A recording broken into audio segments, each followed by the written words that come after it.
Sub registrar மட்டும் தான் ஈடுபட்டிருக்காங்களா? அமைச்சர் லோகேஷ் அவர்கள் அம்மா ஒரு விஷயம் நான் சொல்றேன், அவர் சொல்லுவாரு. பழனி விவகாரம் குறித்து செய்தியாளர் எழுப்பிய கேள்விக்கு அமைச்சர் ரமேஷ் திணறி உள்ளது அதிர்ச்சியை ஏற்படுத்தியுள்ளது. இல்ல யாராவது ஒருத்தரா கேளுங்களேன்.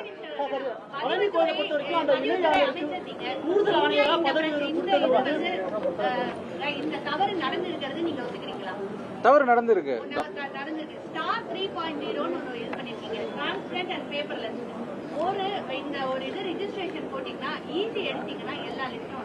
ஒரு கோயில் நிலம் ஒரு ஏக்கர் நிலம் 100 கோடி இருக்கும்போது அந்த லிஸ்ட் எல்லாம் வரும்போது இது வெறும் சப் ரெஜிஸ்ட்ரார் மட்டும் தான் ஈடுபட்டிருக்காங்களா? அமைச்சர் லோகேஷ் அவர்கள் அம்மா ஒரு விஷயம் நான் சொல்றேன், அவர் சொல்லுவாரு. சப் ரெஜிஸ்ட்ரார் இந்த சப் ரெஜிஸ்ட்ரார் தப்பு பண்ணாருன்னு தெரிஞ்சதுனால தான் அவர் வந்து நேற்றே சஸ்பெண்ட் பண்ணியாச்சு. அவருகிட்ட நம்ம பேசும்போது ஓரலா என்ன சொல்றாரு அப்படின்னா, கோர்ட் டைரக்ஷன் வச்சு நான் அந்த பத்திரத்தை பதிவு செஞ்சுட்டேன் அப்படிங்கிறாரு.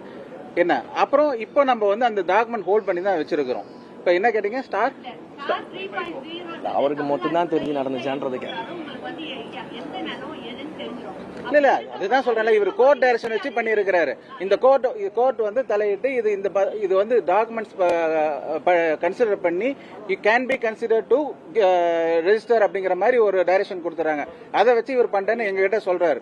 பட் அது தவறு நடந்தது தான் சப் ரெஜிஸ்டரை நாங்க சஸ்பெண்ட் பண்ணிட்டோம், டாக்குமெண்ட்டை ஹோல்ட் பண்ணிட்டோம். அம்மா அதுக்குதான் சொல்ல வரவே இல்லை. ஸ்டார்ட் விஷயத்துக்கு வரும். அவரு இப்ப அவர் சொன்னது போல அந்த தவறு நடந்திருக்கு. ஆமா அதுதாங்க சொல்ல வர. அவர் நான் கன்க்ளூட் பண்றேன். ஏன்னா ஒரே விஷயத்தை சுத்தி வர வேண்டாம். நான் கன்க்ளூட் பண்றேன். இருங்க இதுல சப்ரெஜ் நீங்க இன்னொரு கேள்வி கேட்டீங்க. சப்ரெஜிஸ்ட்ரார் மட்டும்தான் இதுல வந்து சம்பந்தம். செய்திகளை உள்ளது உள்ளபடி தெரிந்து கொள்ள ரெஃப்ளெக்ட் நியூஸை சப்ஸ்கிரைப் பண்ணுங்க.